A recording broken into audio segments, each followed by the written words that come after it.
gusto daw ng aking mga anak ng ginataang gulay. Ayan. So, bumili ako ng kalabasa, okra, at saka sitaw.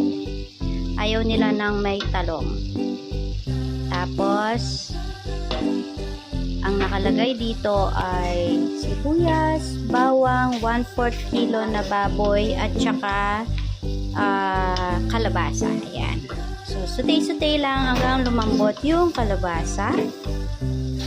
Pagkatapos lumambot ng kalabasa, doon natin nilalagay yung mga ibang ingredient. Ayan. Ayan. Tapos, lalagyan natin siya ng powdered oregano. Ayan. So, powdered oregano